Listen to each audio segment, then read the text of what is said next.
So how many of you are aware about the term e-rupee or digital currency which the RBI launched on 1st of November 2022? Well, my personal interest in this field, that is economics and finance, has made me do a research on this topic, and I am standing before you all to give you some information on the same. First of all, what is the difference between a physical currency and an e-rupee or CBDC, that is central bank backed digital currency? Any physical currency which the RBI issues is backed with a physical commodity or a security, but this e-rupee is backed by the government itself. Here, in place of issuing notes, the RBI will issue electronic coins based on the faith in the government. So, we can use this e-rupee in place of the physical currency of the same value as the medium of exchange. All of you might be thinking, like, is this not as similar as the UPI transaction or a digital transaction what we do? And how is this going to affect the lives of common people like you and me? I'll give you this by explaining 3 applications of this digital currency. The very first application is the smart contract. What is a smart contract? Smart contract is a self-executing contract between 2 parties with discrete terms of agreement. I'll give you an example for this. As of 2020, the world refugee population stood at 82.4 million people, and out of which only 5% of the people get asylum from the government. So what did the Finland government do? You cannot let the refugees just go. From other countries, if they are coming, they don't have their credit history, they don't have their identity, but for their survival they need something. So the Finland government had a very good plan for this. They issued a prepaid MasterCard, which was directly linked to the government. They had no involvement of banks anywhere. So this prepaid MasterCard had a few subsidies and essential things what the government wanted to give the refugees or the asylum people. So these people, any transaction they made that was directly linked to the government, any transaction they do, the government gets to know about the transaction. In next 2 years, if the government thought, okay, this person is earning enough money for his survival, then the government would cancel that smart contract, telling that, okay, he does not require any subsidy, he can move on. Because you cannot leave these people, without doing anything. You have to somewhere help them, and Finland government was the first one to do this. You see this in Indian context. Once the digital currency is introduced in India, the Indian government can directly give subsidies to the people who are in the reservation quota or who are coming out from the natural calamities. The Indian government does not have to depend on any bank. The Indian government can directly help these people using this digital currency.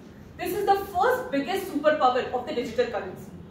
Second superpower of this digital currency is ability to make financial inclusions in geographical locations, which is where the money, physical currency supply cannot be very easy, or for people who do not have bank accounts or offline transactions. Making physical money available everywhere is not easy.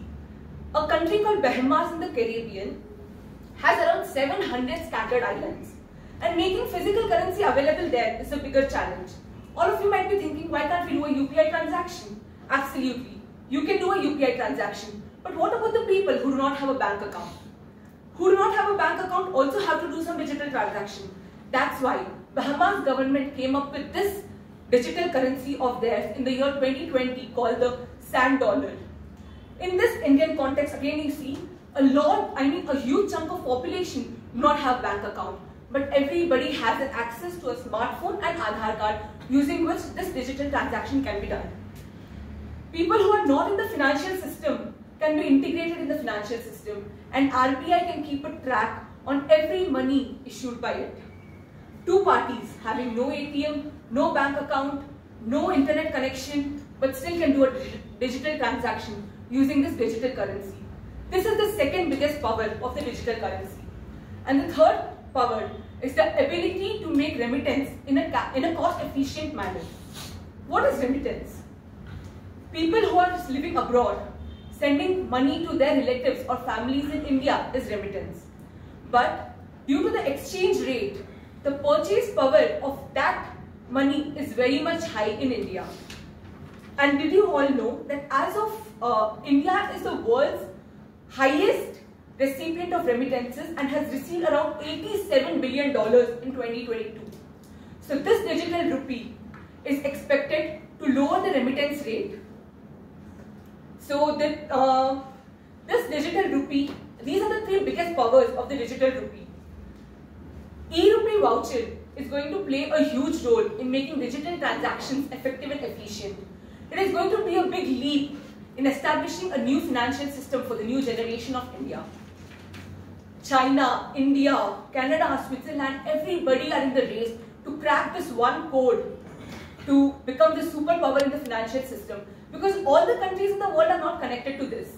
And if the entire world gets connected through this digital currency system, and whichever country cracks this code will become the superpower for the next century.